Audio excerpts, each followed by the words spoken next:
Teacher പറഞ്ഞ correct ആട്ടോ. ഇതെന്തായാലും ഒന്ന് മനസ്സിൽ വെക്കുക. അല്ലാതെ പാരമ്പര്യമായിട്ടുള്ള സ്ഥാനത്ത് മാത്രമേ കുത്തുള്ളൂ എന്നുള്ള രീതിയിലൊന്നും ആരും പോവാതിരിക്കും.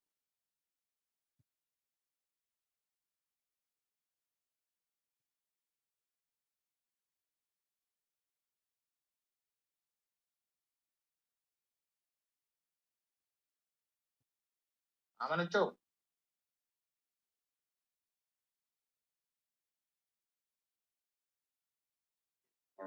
പിന്നീട് ഞാൻ റീപ്ലൈ കേട്ടോളാം. തിരക്കായിട്ട്. Thank you. പിന്നെ വേറെ ആരെങ്കിലും സംസാരിക്കും. എപ്പോഴും ഞാൻ മാത്രം സംസാരിച്ച മുമ്പേ ഈ ബാംഗ്ലൂരില് PU കോളേജില് ഹിജാബ് അനുകൂലമായിട്ട് വലിയ രൂപത്തിൽ ഒരു സമരം നടന്നിരുന്നു. നമ്മൾ കണ്ടില്ലേ? മുസ്കാൻ ഖാൻ എന്ന ഒരു പെൺകുട്ടി അല്ലാഹു അക്ബർ എന്ന് പറഞ്ഞിട്ട് കോളേജ് ക്യാമ്പസിനകത്തേക്ക് ഇറങ്ങുന്നതൊക്കെ നമ്മൾ കണ്ടല്ലോ. അപ്പൊ അതേ സമയത്ത് തന്നെ ഇറാനില് മഹസ അമിനി എന്ന് പറയുന്ന ഒരു പെൺകുട്ടി ശരിയാവണ്ണം ഹിജാബ് ധരിച്ചില്ല എന്ന് പറഞ്ഞ ആ പെൺകുട്ടിയെ മൂക്ക് മുറിച്ചും മുടി മുറിച്ചും ഒക്കെ ക്രൂരമായി പീഡിപ്പിച്ച് അടിവയറ്റിൽ ചവിട്ടി ആ മത പോലീസ് കൊല്ലുവാണ് ചെയ്തത്. രസകരമായിട്ടുള്ള വസ്തുത, ഈ മുസ്കാൻ ഖാൻ എന്ന് പറയുന്ന പെൺകുട്ടി ഉണ്ടല്ലോ, ആ പെൺകുട്ടി അന്ന് ആദ്യമായിട്ടാണ് ആ ഹിജാബ് ധരിക്കുന്നത്. അതിനു മുമ്പ് ആ പെൺകുട്ടി ഹിജാബ് ധരിച്ചിട്ടേ ഇല്ല. അപ്പൊ പോപ്പുലർ ഫ്രണ്ടുകാരെ ഇറക്കി വിട്ടതാ ഈ കുഞ്ഞൈഷയെ ഒക്കെ ഇറക്കിയതുപോലെ അവരിങ്ങനെ ഇറക്കി ഓരോരുത്തരെയും തരാതരം കൊണ്ടുവരും. ഇപ്പോ പള്ളുരുത്തിയില് സെന്റ് റീത്ത സ്കൂളിലെ ഹിജാബ് വിവാദമുണ്ടല്ലോ, അതോടുകൂടി മുസ്കാൻ ഖാൻ എന്ത് സംഭവിച്ചു എന്ന് ആളുകൾ തിരയാൻ തുടങ്ങി. PU കോളേജിലൊക്കെ ഹിജാബ് കൊണ്ടുവരാൻ വേണ്ടിയിട്ട് സമരം ചെയ്ത പെൺകുട്ടിയാണല്ലോ. അപ്പോൾ എതിർഭാഗത്ത് കാവിയിട്ട ഒരുപാട് കുട്ടികൾ ജയ് ശ്രീറാം വിളിച്ചു മുന്നോട്ട് വന്നു. അങ്ങനെയാണ് അവരെ എതിരിടേണ്ടത് എന്ന് കുട്ടികൾ മനസ്സിലാക്കി. മുള്ളിനെ മുള്ളുകൊണ്ടെടുക്കണമെന്ന് ആരും പഠിപ്പിച്ചതല്ല, അവര് സ്വയം പ്രതിരോധിക്കാൻ സന്നദ്ധരായതാ. അപ്പൊ കർണാടകയില് ഹിജാബ് വിവാദങ്ങള് ഉടുപ്പി കോളേജിലൊക്കെ ഭയങ്കരമായിട്ട് കത്തി നിൽക്കുന്ന ഒരു സമയമാണ്. അല്ലാഹു അക്ബർ എന്ന് വിളിച്ച് മുസ്കാൻ ഖാനെ അന്ന് ഇസ്ലാമിസ്റ്റുകൾ ഭയങ്കരമായിട്ട് അഭിനന്ദിച്ച് വിശ്വാസികളുടെ പ്രതീകമെന്നൊക്കെ പറഞ്ഞിട്ട് കൊണ്ടു നടന്നു. പക്ഷേ ഇതിനുശേഷം മുസ്കാൻ ഖാനും കുടുംബത്തിനും പുറത്തിറങ്ങാൻ പറ്റാതായി. മുസ്കാൻ ഖാനെ കോളേജിൽ സിസ്റ്റർ ഒരു കാര്യം ചോദിച്ചോട്ടെ? പണ്ട് ജാമ്യ മിലിയയിൽ പഠിച്ചൊരു പെൺകുട്ടി വന്നിട്ട് അമിത്ഷാ തേരനാം ചക്കർ നിക്കർ അങ്ങനെയൊക്കെ പറഞ്ഞിരുന്ന പണ്ട് ഒരു വീഡിയോ ഒക്കെ അങ്ങ് ഇട്ടായിരുന്നു, കണ്ടായിരുന്നു. ഇപ്പോഴത്തെ അവസ്ഥ എന്താണ്? അതിനെയൊക്കെ പൂട്ടിയല്ലോ, അതൊക്കെ തീഹാർ ജയിലിലായല്ലോ. അങ്ങനെ ക്യാമ്പസിൽ തീവ്രവാദം വളർത്താൻ പാടില്ല എന്ന് പറഞ്ഞിട്ട് അമിത്ഷാ നിങ്ങൾക്കിനി പിന്നോട്ട് പോകാൻ ഇടമില്ല, ഇസ്ലാമോഫോബിയ ഇസ്ലാമോഫോബിയ എന്നൊക്കെ കത്തി വിളിച്ച പെണ്ണല്ലേ, അതിനെയൊക്കെ പൂട്ടിക്കഴിഞ്ഞ്. നമ്മൾ ആ വീഡിയോ ഒക്കെ ടീച്ചറെ എനിക്കുള്ള പ്രൊഫൈൽ ഒന്ന് റീഫ്രഷ് ചെയ്തിട്ട് നോക്കിക്കൊള്ളണേ.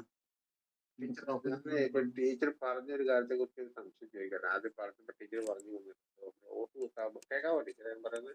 കേൾക്കാം. വോട്ട് കുത്താൻ നമ്മളൊക്കെ ശ്രദ്ധിക്കണമെന്ന് ടീച്ചർ പറഞ്ഞായിരുന്നല്ലോ. നമ്മൾ എങ്ങനെ ശ്രദ്ധിക്കണം എന്നാ ടീച്ചറെ പറയേണ്ടത്? ഈ ജിഹാദികൾക്ക് വോട്ടാണ് ഇടതും പഠിച്ചത്. നമുക്ക് കോൺഗ്രസിന്റെ നിലപാട് നമുക്കറിയാലോ.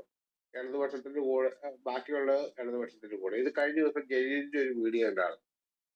KT ജലീല് അയാൾ പറഞ്ഞ കേട്ടോ, പിണറായിയുടെ 2000 രൂപ മേടിച്ചോണ്ട് പോയി നീയൊക്കെ അപ്പുറത്തെ ചായക്കടയിൽ പോയിരുന്നു മൂഞ്ചിച്ച് നിനക്കൊക്കെ നാണം ഉണ്ടോടാ, നീ കേരള ജനതയുടെ മുഖത്ത് നോക്കി ചോദിച്ചതാണ് ജലീല്. ടീച്ചർ കേട്ടാണ്. ഇവനെ നമ്പാൻ പറ്റും? എന്റെ തൊലി ഇത്രയോ നേരം സംസാരിച്ചിട്ട് ഞാൻ ഇടപെട്ടില്ല. അവർ സംശയം ചോദിച്ചോട്ടെ, അതിന് ഞാൻ അറിയിക്കോളാം. നിങ്ങൾ സംസാരിച്ച കുഴപ്പമില്ല. ഈ ഒരു രീതിയിലാണ് നമ്മൾ ഇടതിനെയും വലതിനെയും നമ്മൾ എങ്ങനെ വിശ്വസിക്കും? വോട്ട് കുത്താൻ പറ്റുമോ? പിന്നെയുള്ള ഓപ്ഷൻ എന്താ? BJP. അതിന്റെ അവസ്ഥ തന്നെ വളരെട്ടിൽ നിന്ന് എടുത്ത് പൂമുള്ളും കാട്ടിലേക്ക് കിട്ടും പറഞ്ഞ അവസ്ഥയിലല്ലേ. അപ്പൊ ശരിക്കും പറഞ്ഞാൽ ഇന്നത്തെ നമ്മുടെ അവസ്ഥ എന്താ? പറഞ്ഞു ചെറുത്താനും കടലിലും നടുവിലും നമുക്ക് ഏതെങ്കിലും ഒരു ഓപ്ഷൻ ഉണ്ടോ? പക്ഷേ നമ്മളപ്പോ ഇങ്ങനെ വരുമ്പോ നമ്മൾ മനസ്സിലാക്കുന്നത് എന്താണെന്നറിയാമോ? രാജ്യസ്നേഹം. നമ്മൾ തമ്മിൽ ഭേദം തൊമ്മൻ എന്ന് പറയുന്നത് പോലെ ഈ രാജ്യം ആരുടെ കൈകളിലാണ് സുരക്ഷിതമായിരിക്കുന്നത്? നമ്മൾ മതേതരത്വത്തിനും ബഹുസ്വരതയ്ക്കും പ്രാധാന്യം കൊടുക്കുന്നവരാണല്ലോ. അപ്പോൾ ഇത്രയും കാലവും ഏകദേശം ഒരു 8-9 വർഷത്തോളമായി നരേന്ദ്രമോദി ഭരിക്കുന്നു. ഞാനൊരു മോദി ഫാനൊന്നും അല്ല, ഞാനൊരു BJP അനുഭാവിയുമല്ല. പക്ഷേ ഞാൻ രാജ്യസ്നേഹത്തോടൊപ്പം നിൽക്കുന്ന ആളാണ്. അപ്പോൾ നരേന്ദ്രമോദി കൊണ്ടുവന്ന ഈ രാജ്യത്തിന്റെ വികസനം എന്താണ് എന്ന് ശരിക്കും മനസ്സിലാക്കിയിട്ടുള്ള ഒരാളുമാണ്. അപ്പോൾ അദ്ദേഹമായിരുന്നില്ലെങ്കിൽ ഈ ഏക സിവിൽ കോഡ്, ഹജ്ജിന്റെ സബ്സിഡി, പൗരത്വ ഭേദഗതി നിയമം, വഖഫ് ബോർഡിന്റെ വിഷയം, പോപ്പുലർ ഫ്രണ്ടിന്റെ നിരോധനം, അവരെയൊക്കെ തൂക്കിയെടുത്ത് തിഹാർ ജയിലിൽ കൊണ്ടാക്കിയതും ഇത്തരം വിഷയങ്ങളൊക്കെ ഇവിടെ നടക്കുമായിരുന്നു.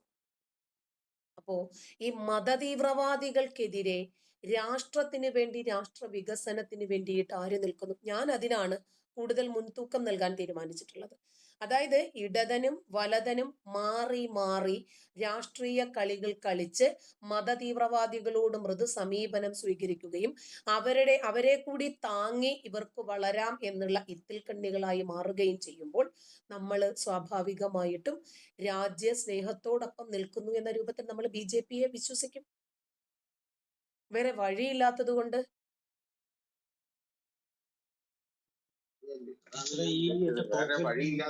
വേറൊരു വഴിയില്ലാത്ത അവസ്ഥയിലല്ലേ നമ്മളെന്നാണ് ഞാൻ ചോദിച്ചിരിക്കുന്നത്. നരേന്ദ്രമോദി ഗവൺമെന്റ് നല്ലത് ചെയ്തിട്ടില്ല എന്നുള്ള അർത്ഥത്തിലല്ല. നമ്മളൊക്കെ സമീപകാലത്ത് കേൾക്കുന്ന പല സ്റ്റേറ്റിൽ കേൾക്കുന്ന വാർത്തകളൊക്കെ നമ്മൾ ഈ സോഷ്യൽ മീഡിയ വഴിയൊക്കെ കേട്ടോണ്ടിരിക്കുമ്പോൾ നമുക്ക് സ്വാഭാവികമായിട്ടൊരു സാമാന്യ മനുഷ്യന് തോന്നുന്ന ഒരു ചിന്താഗതിയാണ് ഞാൻ ടീച്ചറോട് ചോദിച്ചത്.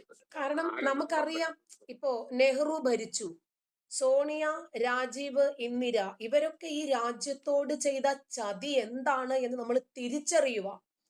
ഖജനാവ് കൈയിട്ടുവാരിയും മുസ്ലിം ഭീകരർക്ക് ഭരണഘടനയിലേക്ക് ഇടം കൊടുത്തതുമൊക്കെ നമ്മളോട് ചെയ്ത ചതിയായിരുന്നു. ഒരുപാട് നിയമങ്ങൾ, ഒരുപാട് ഭേദഗതികൾ, എൻ്റെ കയ്യിൽ ഏകദേശം ഒരു 10-36 നിയമങ്ങളും ഭേദഗതികളും ഉണ്ട്. ഹിന്ദുക്കൾക്കും ക്രിസ്ത്യാനികൾക്കും എതിരായിട്ട് ഇസ്ലാം മത തീവ്രവാദികൾക്ക് വേണ്ടി മാത്രം അനുവദിച്ചു കൊടുത്ത നയങ്ങൾ. അപ്പോൾ നമുക്ക് ഒരു കാര്യം ഉറപ്പിക്കാമല്ലോ, ഈ രാജ്യത്തിന്റെ ഖജനാവ് കൈയിട്ടു വാരി നരേന്ദ്രമോദിക്ക് തലമുറകളോളം തിന്നാനുള്ള പണമോ സ്വത്തോ സമ്പാദിക്കണ്ട. അപ്പൊ അദ്ദേഹം അപകടകാരിയായിട്ടുള്ളൊരു രാജ്യസ്നേഹിയാണ്, അദ്ദേഹം ഈ രാജ്യത്തെ സേവിക്കുന്ന ആളാണ് എന്നെങ്കിലും നമുക്ക് വിശ്വസിക്കാമല്ലോ. തന്നെയുമല്ല, അദ്ദേഹം ഭരിക്കാൻ വന്നതിന് ശേഷം ഹിന്ദുക്കൾക്ക് പ്രത്യേകം, ക്രിസ്ത്യാനികൾക്ക് പ്രത്യേകം, ഇസ്ലാം മതവിശ്വാസികൾക്ക് പ്രത്യേകം, അങ്ങനെ അദ്ദേഹം പേഴ്സണലി എന്ത് അന്ധവിശ്വാസിയോ ആയിക്കോട്ടെ, നമ്മുടെ വിഷയമല്ല, അദ്ദേഹം ഈ രാജ്യത്തിന് എന്താണ് ചെയ്തത്, നമുക്ക് വേണ്ടി എന്താണ് ചെയ്തത് എന്നത് ആലോചിക്കുമ്പോഴാണല്ലോ നമ്മൾ അപകടകരമായ ഒരു അവസ്ഥയിലേക്കാണ് പോയിക്കൊണ്ടിരിക്കുന്നത്. അതുകൊണ്ട് ഈ രാജ്യത്തെ മതതീവ്രവാദികൾക്കെതിരെ ഒന്ന് പിടിച്ചു നിൽക്കണമെങ്കിൽ നരേന്ദ്രമോദിക്ക് മാത്രമേ പറ്റൂ എന്ന് നമ്മൾ തിരിച്ചറിയുന്നതാ. അത് തിരിച്ചറിയുന്നത് നെഹ്റുവും രാജീവും ഒക്കെ ചെയ്ത ഇത്തരം ഈ രാജ്യത്തോട് ചെയ്ത ക്രൂരതകള്, ഈ മുസ്ലിം തീവ്രവാദികൾക്ക് ഈ രാജ്യത്തെ ഒറ്റുകൊടുത്തത് നമ്മൾ മനസ്സിലാക്കുന്നത് കൊണ്ടാണ് ഇന്ന് ഈ രാജ്യം വികസനത്തിന്റെ പാതയിലാണെന്ന് നമ്മൾ മനസ്സിലാക്കുന്നത്.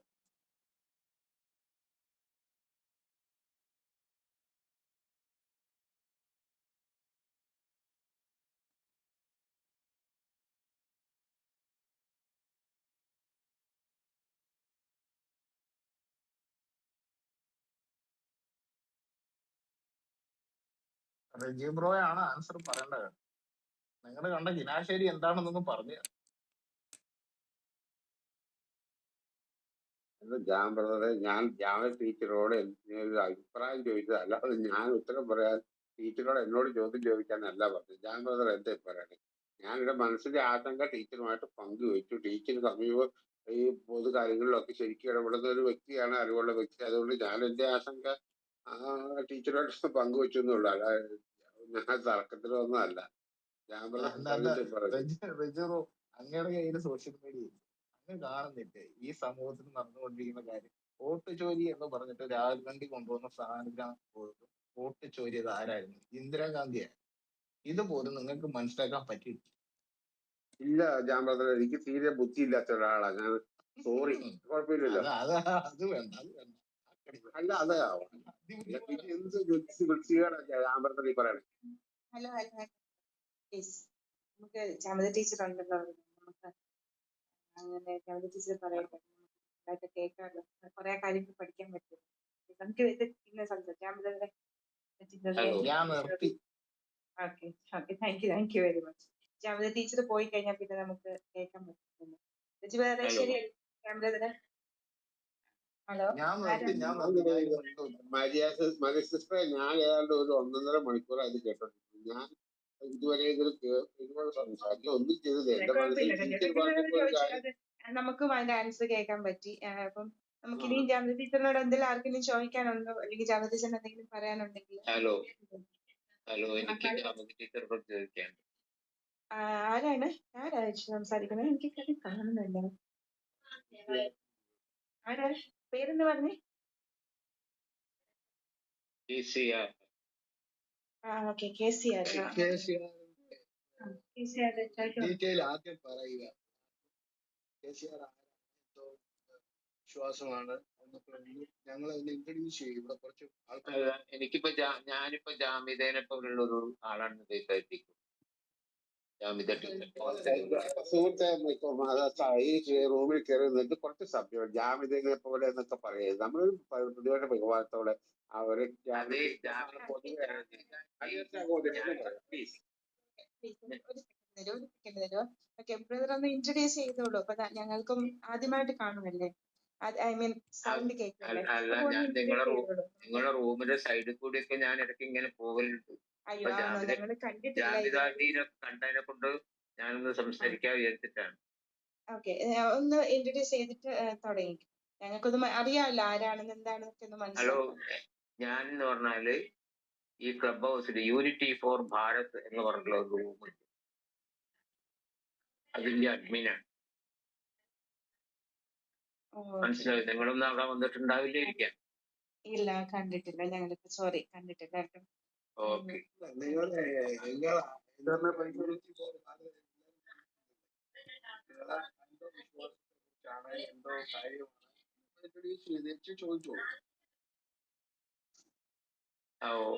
ഞാനൊരു അന്ധവിശ്വാസിയൊന്നുമല്ല, തികച്ചൊരു വിശ്വാസിയാണ് എല്ലാ നിരക്കും.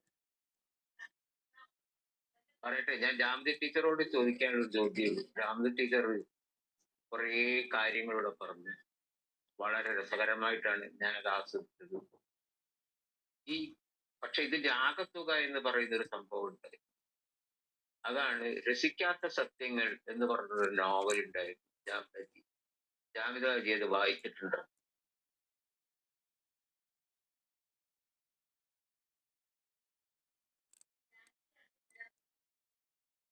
ഹലോ, കേട്ടോ? പോയോ? അല്ല, താങ്കൾക്ക് ചോദിക്കാനുള്ളത് ചോദിക്കേ. അതെ, രസിക്കാത്ത സത്യങ്ങൾ എന്ന് പറഞ്ഞൊരു നോവൽ ഉണ്ടായിരുന്നു. അത് ജാമിദ ടീച്ചർ വായിച്ചിട്ടുണ്ടെന്നാ ചോദിച്ചത്.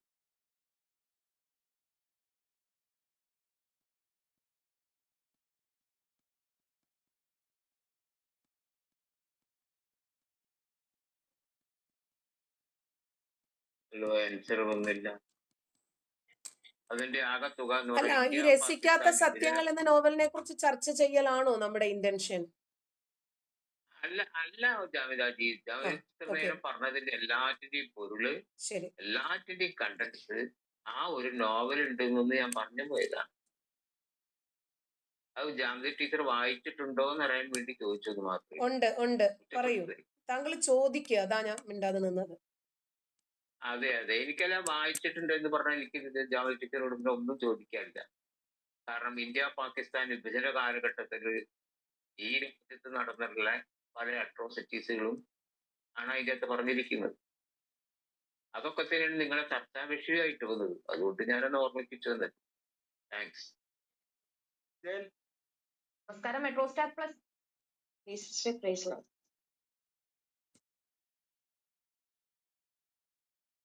Praise the Lord and shalom, everybody. കുറച്ച് ദിവസമായി കണ്ടില്ലായിരുന്നു. ഞാൻ ലീവിലായിരുന്നു. ലീവ് എപ്പോഴും കൊടുക്കില്ല ഇവിടെ. കുറച്ച് ദിവസം അതിന് മുമ്പേ ലീവ് എടുത്തിരുന്നു. എപ്പോഴും ലീവ് ചോദിക്കല്ലേ. Habitual leave take. ഞങ്ങൾക്ക് തരാൻ ബുദ്ധിമുട്ടാകും. കാരണം ഇവിടെ പകരം ആളില്ല, ലീവ് സിസ്റ്ററിന് പകരം. അങ്ങനെയൊക്കെ പറയും. Nobody is indispensable.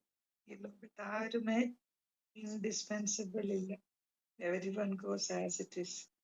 നമ്മൾ പോയി കഴിയുമ്പോൾ നമ്മളെ പറ്റി കുറച്ച് പേര് ചില കഥയൊക്കെ പറയും. അത്രേ ഉള്ളൂ നമ്മള് പോയി കഴിയുമ്പോ. ജാമിദ ടീച്ചറുണ്ട്, ജാമിദ ടീച്ചറുണ്ട്. ആ മോഡറേറ്ററിൽ നിന്ന് എന്നൊന്നും മാറ്റാവും ചിലർക്കൊന്നും ഇഷ്ടപ്പെടുന്നു.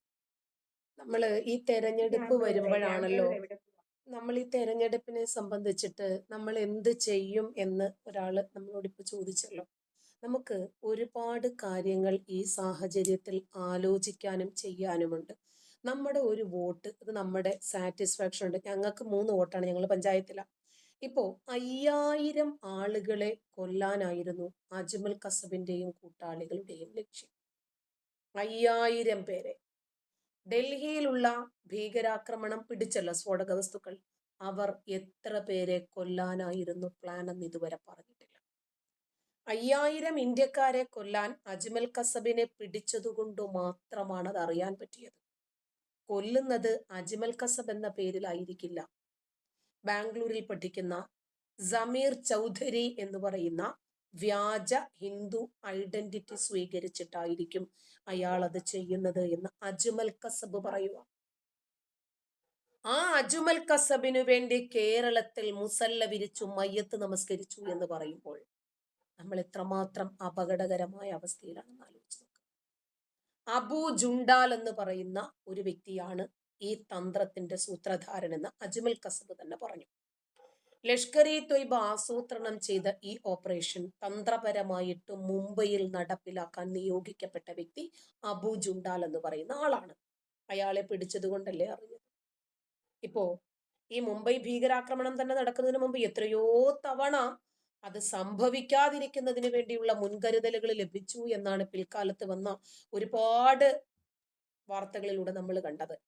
അപ്പോ ഇതിന്റെ സൂത്രധാരൻ അബു ജുണ്ടാൽ കൊല്ലും കൊലയും ഒക്കെ ആസ്വദിച്ച് മതഭ്രാന്തിന്റെ ലഹരി ഞരമ്പുകളിൽ പടർത്തിവിട്ട് കസബടങ്ങുന്ന കൊലയാളി കൂട്ടം കാറില് ചൗപ്പട്ടി ബീച്ചിന്റെ അടുത്തേക്ക് എത്തിയ സമയത്താണ് പോലീസിന്റെ ബാരിക്കേഡ് കാണുന്നത്. അതിനോടകം തന്നെ മുംബൈ നഗരം തീവ്രവാദികളുടെ പിടിയിലായി കഴിഞ്ഞു എന്ന് ലോകം അറിഞ്ഞു തുടങ്ങി.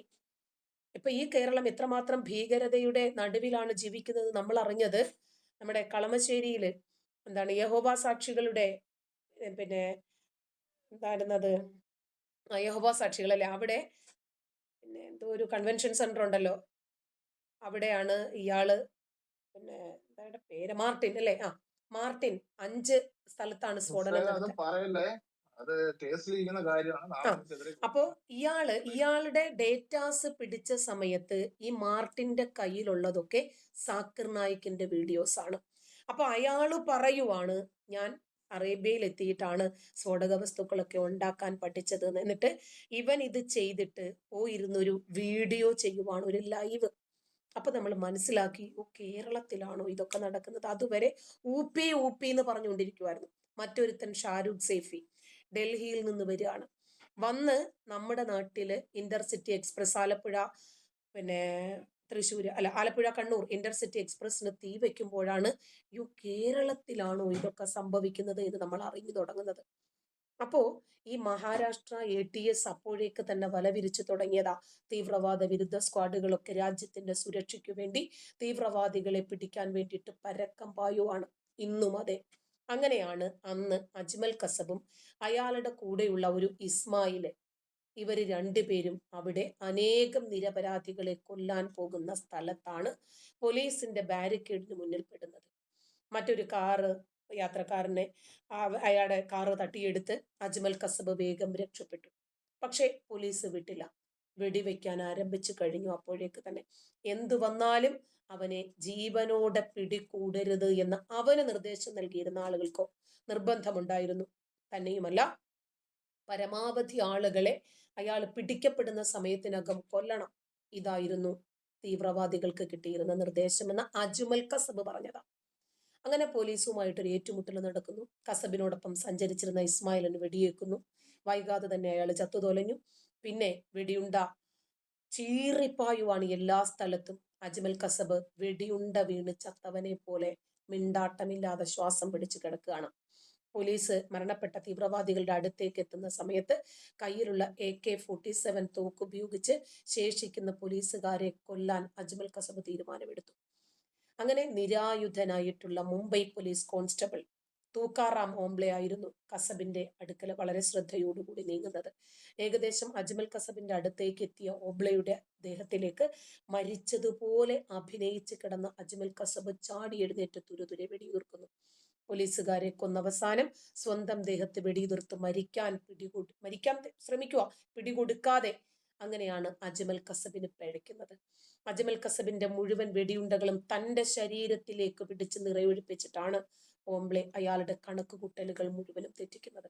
ഒരു മനുഷ്യന്റെ ത്യാഗം തന്റെ കൂടെയുള്ള മുഴുവൻ പോലീസുകാർക്കും അതുവഴി അജ്മൽ കസബിനെ ജീവനോടുകൂടി പിടിക്കാൻ പറ്റുന്നു. ഞാൻ പറഞ്ഞു വരുന്നത്, അത്രമാത്രം തീവ്രമായിട്ടുള്ള സാഹസിക പരിശീലന കളരികളിൽ ഇവര് ശരിക്കും പരിശീലനം സിദ്ധിച്ചിട്ടാണ് ഇത്തരം കൃത്യങ്ങൾക്ക് ഇറങ്ങിത്തിരിക്കുന്നത്. ഇപ്പൊ നമുക്കറിയാം, ഷാരൂഖ് സൈഫി ശരീരത്തിന്റെ പകുതി ഭാഗം പൊള്ളിയതാ, ഒരു കണ്ണ് മൊത്തവും പൊള്ളി. നമുക്കൊരു പൊള്ളലേറ്റാൽ എത്രമാത്രം വേദന ഉണ്ടാകുമെന്ന് നമുക്കറിയാം. എന്നിട്ടും അവൻ കണ്ണൂര് നേരം വെളുക്കുവോളം കഴിച്ചുകൂട്ടി അവൻ മഹാരാഷ്ട്ര വരെ എത്തുന്നെങ്കിൽ എത്രമാത്രം പരിശീലനമാണ് അവർക്ക് കിട്ടിയിരിക്കുന്നത്. 40 ബുള്ളറ്റുകളാണ് അജ്മൽ കസബ് ഈ തൂക്കാറാം ഒബ്ലെയുടെ നേരെ നിറയൊഴിച്ചത് എന്നാണ് പിൽക്കാലത്ത് വന്ന വാർത്തകളിൽ നമ്മൾ കണ്ടത്. അവസാനത്തെ ബുള്ളറ്റ് തീർന്നപ്പോഴും ബാക്കിയുള്ള പോലീസുകാർ അജ്മൽ കസബിനെ ജീവനോടുകൂടി പിടികൂടുന്നത് വരെ ഒബ്ലെ മരണത്തിന് കീഴടങ്ങാതെ രാജ്യത്തിനു വേണ്ടി സ്വന്തം ശരീരത്തിൽ അത് ഏറ്റുവാങ്ങി.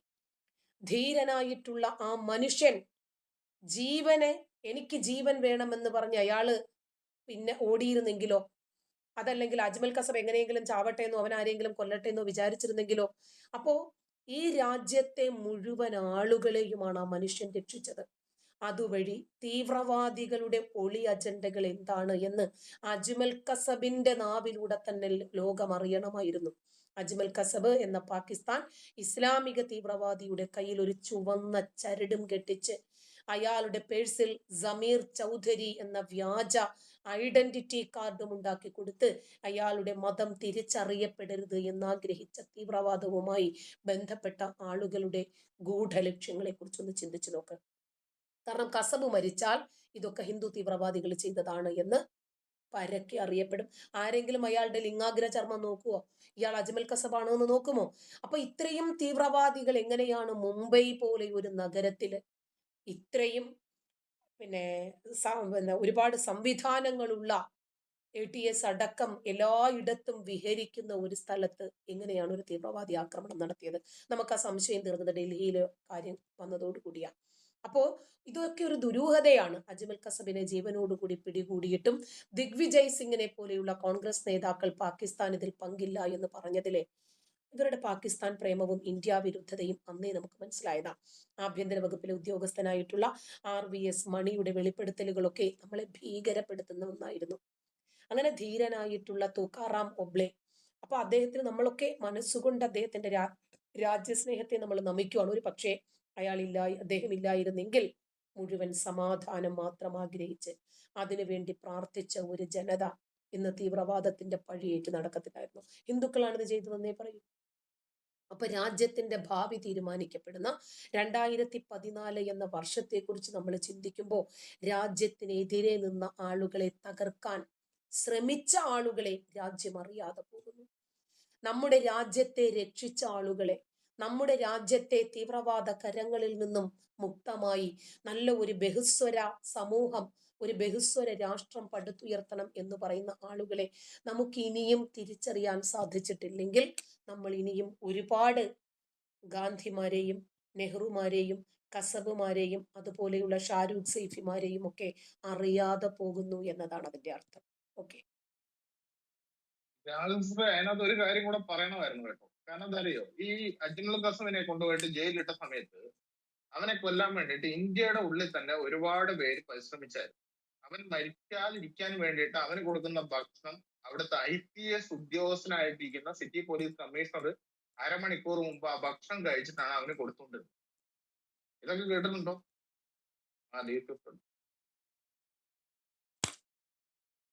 അതൊക്കെ എനിക്കറിയാം. അതുപോലെ തന്നെയായിരുന്നു ഈ ഷാരൂഖ് സൈഫിയെ രക്ഷപ്പെടുത്താനും നമ്മുടെ കേരളത്തിലുള്ള ആളുകൾ ഒരുപാട് ശ്രമിച്ചത്.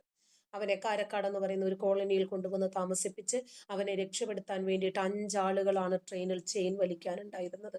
എന്നിട്ട് അവന് പെരുന്നാൾ പുടവ കൊണ്ട് കൊടുത്ത്, ചുവന്ന പാത്രത്തിനകത്ത് ചപ്പാത്തിയും ഗ്രീൻ പീസ് കറിയും കൊടുത്ത്, 6 മൊബൈൽ ഫോണുകൾ കൊടുത്ത് അവനെ രക്ഷിക്കാൻ ശ്രമിച്ച് ഏറ്റവും ഒടുവില് മഹാരാഷ്ട്ര ATSന്റെ കയ്യിൽ അവൻ അകപ്പെട്ടിട്ട് അവനെ തിരിച്ച് കേരളത്തിലേക്ക് കൊണ്ടുവരുന്നതിനിടയിൽ 10 തവണയാണ് അവനെ കൊന്നോ അതല്ലാതെയോ രക്ഷപ്പെടുത്താൻ ശ്രമിച്ചത് എന്ന് പറഞ്ഞത് DYSP-യാ.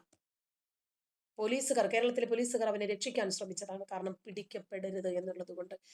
ഇതുകൊണ്ടൊക്കെയാണ് നമ്മൾ പറയുന്നത്, നമ്മൾ ചില വസ്തുതകൾ തിരിച്ചറിയേണ്ടത് പലപ്പോഴും തിരിച്ചറിയപ്പെടാതെ പോകും.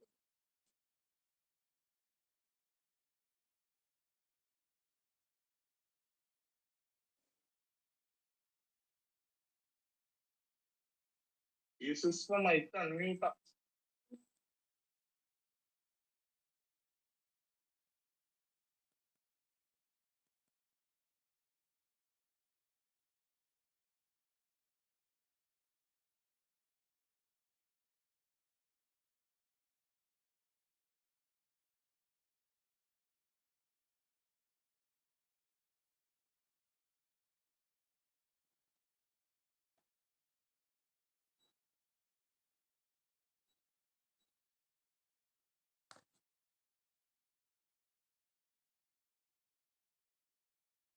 എന്നാ എനിക്ക് പോകാൻ സമയമായി, നിങ്ങൾ ചർച്ച തുടർന്നോളൂ.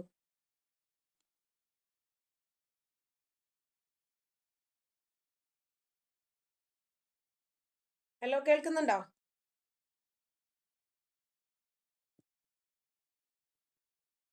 എന്തായാലും സിസ്റ്റർ വന്നതിൽ നന്ദി.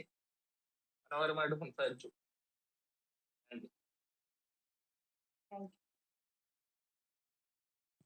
നമ്മുടെ രാജ്യം അഭിമുഖീകരിക്കുന്ന ഏറ്റവും വലിയ പ്രശ്നം എന്താണ്?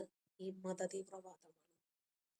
ഈ മതതീവ്രവാദത്തെ പ്രതിരോധിക്കാൻ സാധിക്കാതെയാണ് നമ്മുടെ ഭരണകർത്താക്കൾ പോലും എല്ലാ കാലത്തും പ്രതിസന്ധിയിലായിപ്പോയത്. ഒരു പക്ഷേ തുക്കാറാം ഒബ്ലോ അദ്ദേഹം കാരണം ഈ അജ്മൽ കസബ് എന്ന് പറയുന്ന ഭീകരനെ പിടിച്ചിട്ടില്ലായിരുന്നെങ്കിൽ ഇത് ഹിന്ദുക്കളുടെ തലയിൽ വന്ന് വീഴുമായിരുന്നു. കാരണം സമീർ ചൗധരി അവനെ പിടിക്കപ്പെടുമ്പോൾ അവന്റെ പേര് കിട്ടുന്നത് എന്താണ്? സമീർ ചൗധരി. ഇപ്പോ ഡൽഹിയിലെ ഭീകരാക്രമണം നമ്മൾ കണ്ടു. 2900 കിലോ സ്ഫോടക വസ്തുക്കളാണ് പിടിച്ചെടുത്തത്, അല്ലേ? ശരി. ആ സമയത്ത് കേരളത്തിലെ മാധ്യമങ്ങളും കുറച്ച് ഓൺലൈൻ ചാനലുകാരും ഒക്കെ പറഞ്ഞത് എന്താ? BJPയുടെ ഇലക്ഷൻ സ്റ്റണ്ടാണ്.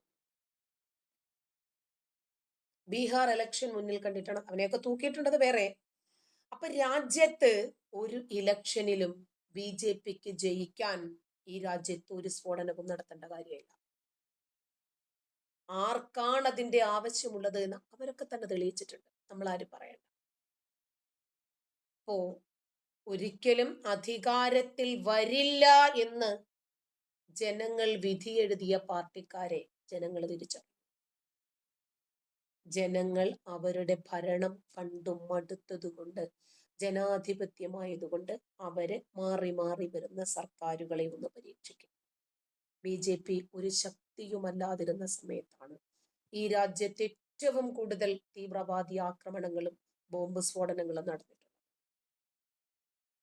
അതൊക്കെ ആരാ ചെയ്തത്? ആ ലോജിക്ക് വെച്ചിട്ട് കോൺഗ്രസ് ആണ് ഇന്ത്യയിലെ ഭീകരാക്രമണം നടത്തുന്നതെന്ന് പറയാൻ പറ്റുമോ? തെരഞ്ഞെടുപ്പിൽ ജയിക്കാനും കൂടുതൽ ആളുകളെ തീവ്രവാദികളെയൊക്കെ കൊന്നിട്ടുള്ള കൂടുതൽ ആളുകളെ കൊല്ലാനും വേണ്ടി കോൺഗ്രസ് ആണ് അത് ചെയ്തതെന്ന് പറയാൻ പറ്റുമോ? ഏറ്റവും അവസാനമായിട്ട് മുംബൈയിലെ താജ് അറ്റാക്ക് 2008 190 പേരെ കൊന്നു. ആരാ കൊന്നത്? ആരാ ഭീകരാക്രമണം നടത്തി? തെരഞ്ഞെടുപ്പ് സ്റ്റണ്ടായിരുന്നോ? 2009 വൻ ഭൂരിപക്ഷത്തോടു കൂടി ജയിക്കുകയും ചെയ്തല്ലോ കോൺഗ്രസ്. അപ്പോ കേൾക്കുന്നവരെല്ലാം മണ്ടന്മാരാണെന്നും പൊട്ടന്മാരാണെന്നും വിചാരിക്കരുത്. ബോംബ് സ്ഫോടനം ഡൽഹിയിൽ നടന്നത് ഇലക്ഷനുമായി ബന്ധപ്പെടുത്തുന്നത് കണ്ടിട്ട് അന്ധമായിട്ടൊരു മോദി വിരോധം കാരണം തലച്ചോറ് മരവിച്ചു പോയ ഒരു വിഭാഗം ആളുകൾക്കല്ലാതെ അത് പറയാൻ പറ്റില്ല. നമുക്ക് ഇതിനെ സംബന്ധിച്ച് അറിയുന്നത് കൊണ്ടാണ് നമ്മളിത് പറയുന്നത്. ഇപ്പോ മുസ്ലിങ്ങൾ എല്ലാവരും തീവ്രവാദികളാണെന്ന് ഭീകരവാദികളാണെന്ന് നമുക്ക് ആർക്കും അഭിപ്രായമില്ല. പാലിൽ വെള്ളം ചേർത്താൽ അത് വേർതിരിക്കാൻ പറ്റുമോ? കുറച്ച് ബുദ്ധിമുട്ടാ, പിരിയണം. ഇസ്ലാമിൽ നിന്ന് തീവ്രവാദം വേർപെടുത്തിയെടുക്കാൻ പറ്റില്ല.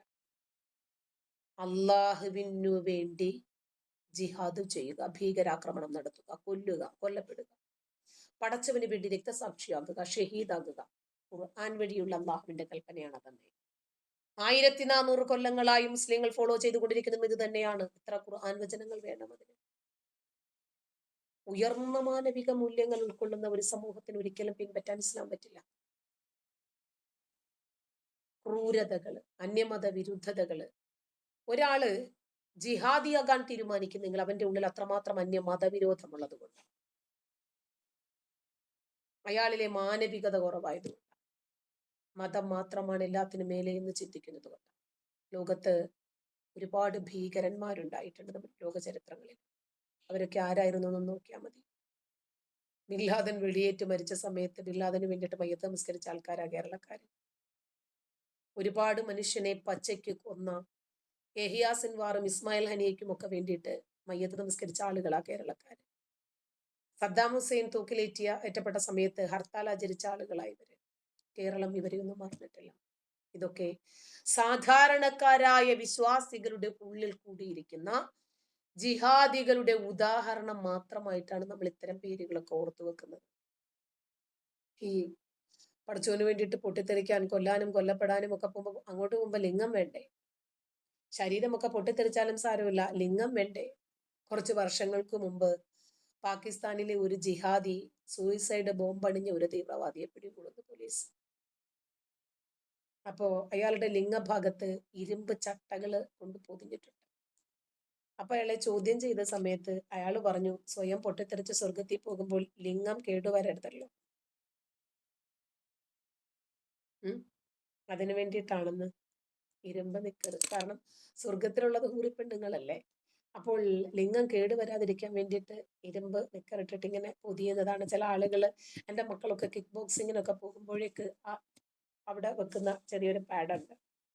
അതുപോലെ ഖുർആനിൽ പറയുന്നത് ജിഹാദിലൂടെ മറ്റുള്ളവരെ കൊല്ലാനും കൊല്ലപ്പെടാനും തന്നെയാണ്.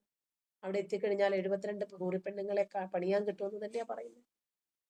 സ്വർഗത്തിൽ പോയിട്ട് ഇതൊക്കെ ആസ്വദിച്ച് വന്ന് അവരൊക്കെ പിന്നീട് വന്ന് നമുക്ക് ക്ലാസ് എടുക്കും.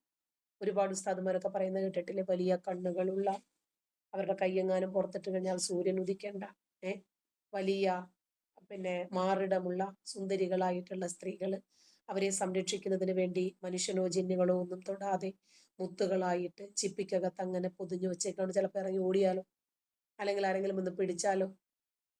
ഖുർആനിൽ പറഞ്ഞ സൂറത്തുൽ വാഖിയയിലൊക്കെ വ്യക്തമായിട്ട് അല്ലാഹു പറഞ്ഞിട്ടുണ്ട്, റഹ്മാൻ വാഖിഹ. അങ്ങനെ വിശാലമായിട്ടുള്ള കണ്ണുകളുള്ള സുന്ദരികളായിട്ടുള്ള സ്ത്രീകൾക്ക് വേണ്ടിയിട്ട് പൊട്ടിച്ചിതറിത്തെറിക്കാനും ഇരുമ്പ് നിക്കറിട്ട് കല്യാണ സാധനം കേടുകൂടാതെ സൂക്ഷിക്കാനും ഒക്കെ ഓരോന്ന് ഇറങ്ങി തിരിച്ചാൽ എന്ത് ചെയ്യും? വിടർന്ന കണ്ണുകളുള്ള കന്യകമാണ്, വിശാലമായിട്ടുള്ള കണ്ണുകളുള്ള, സുതാര്യമായിട്ടുള്ള വെളുത്ത നിറം. നല്ല റേസിസമാണ് പഠിച്ചവൻ സ്വർഗത്തിലെ ഹൂറികൾക്ക് വേണ്ടിയിട്ട്.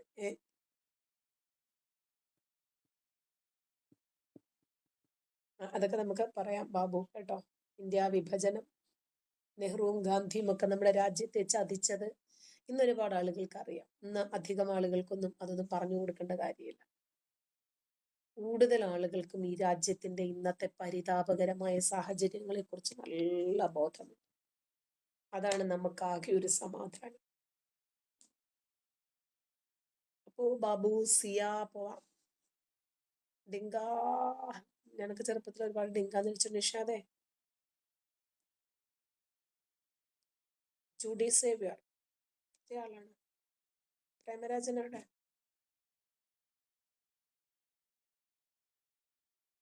വൾച്ചർ ഇന്ന് റെനി വന്നിട്ടില്ല.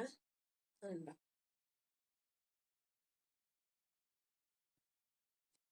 ശുഭരാത്രി.